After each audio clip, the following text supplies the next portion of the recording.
حدیث قدسی عبدی اطعنی اجعلک مثلی، اے میرے بندے جب تو میری اطاعت کرتا ہے میں تجھے اپنے جیسا بنا دیتا ہوں۔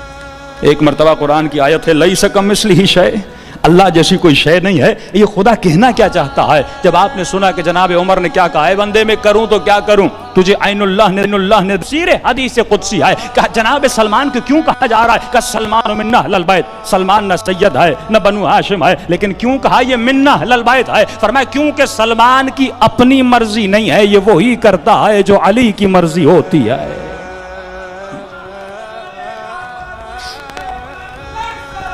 اللہم صلی علی محمد۔ اور آسان کر کے آپ کو بڑھا دوں، اور آسان کر کے آپ کو سمجھا دوں۔ دیکھیے یہ ہاتھ کس کے ہیں؟ یہ ہاتھ میرے ہیں۔ جب کوئی مومن نعرہ بلند کرتا ہے، ہاتھوں کو بلند کرتا ہے، وہ ہاتھ اس کے ہیں۔ تعریف یہ میں اس کی تعریف اگر ڈیفینیشن کروں کہ یہ ہاتھ میرے ہیں تو کیسے پتا چلے یہ میرا ہاتھ ہے؟ اس کی ڈیفینیشن کیا ہے؟ یہ پتا کیسے چلے کہ یہ ہاتھ میرا ہے، آپ کا نہیں ہے؟ اس کا پتہ اس طرح چلتا ہے کہ جو میرا ہاتھ ہوتا ہے وہ میری مانتا ہے۔ اگر میں منبر پر بیٹھ کر کہوں نہیں، ارادہ کروں کہ آپ مومنین کے ہاتھ اٹھ جائیں تو کسی کے ہاتھ نہیں اٹھیں گے، لیکن اگر میں ارادہ کروں میرے ہاتھ اٹھ جائیں تو اٹھ جائیں گے۔ تو پتہ چلا میرا ہاتھ میرا ہے، آپ کا ہاتھ آپ کا ہے۔ میرا ہاتھ میرا اس لیے ہے کیونکہ میرا ارادہ سمجھتا ہے، آپ کا ہاتھ آپ کا اس لیے ہے کیونکہ وہ آپ کا ارادہ سمجھتا ہے۔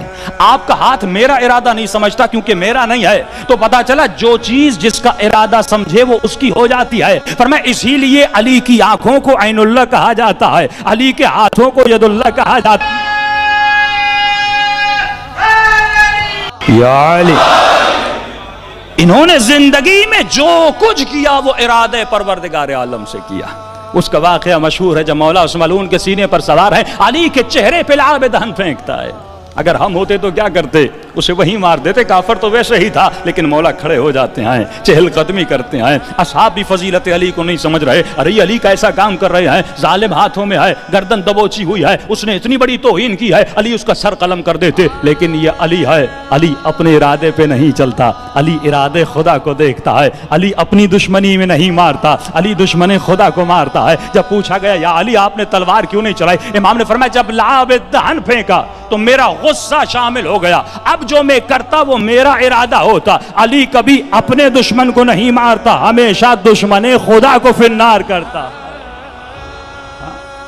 تبھی اللہ کا بھی وعدہ ہے، اے علی تم میرے دشمنوں کو مارتا رہ، میں پھر تیرے دشمنوں کو مارتا رہوں گا۔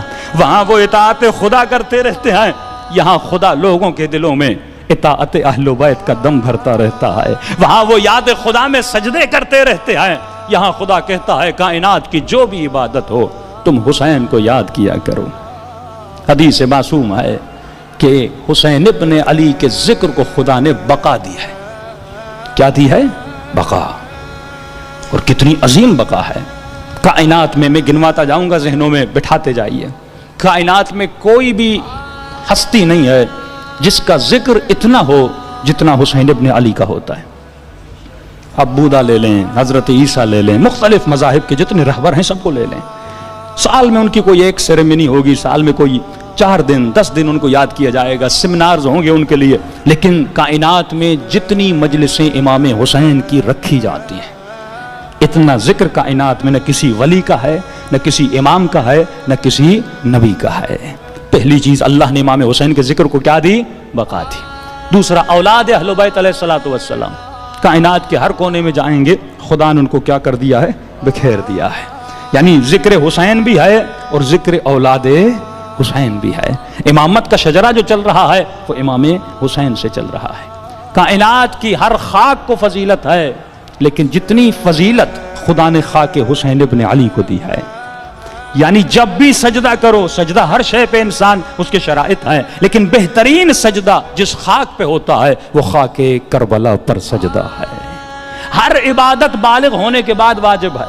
نماز پڑھو گے 15 سال کے بعد، روزہ 15 سال کے بعد، حج اگر استطاعت ہوئی تو کرو گے، لیکن میرے چھٹے امام فرماتے ہیں عجیب فضیلت ہے حسین ابن علی کو۔ بچہ جیسے پیدا ہو فرمایا حنتو، اس بچے کے منہ میں خاک شفا چکھایا کرو۔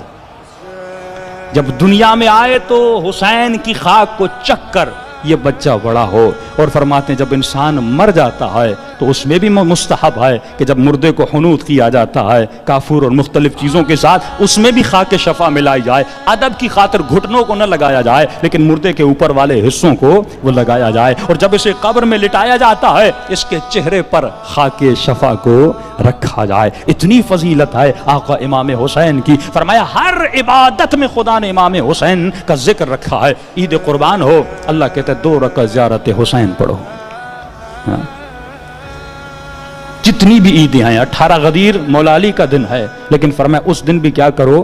امام حسین کا ذکر کرو. فرمایا اس کے رونے میں اتنی بخشش ہے کہ علماء فرماتے ہیں جب کوئی روتا ہے تو یہ ملائکہ اس کے آنسوؤں کو جمع کرتے ہیں. حدیث معصوم ہے. اور جب قیامت کا دن آتا ہے اس گنہگار بندے کو لایا جائے گا.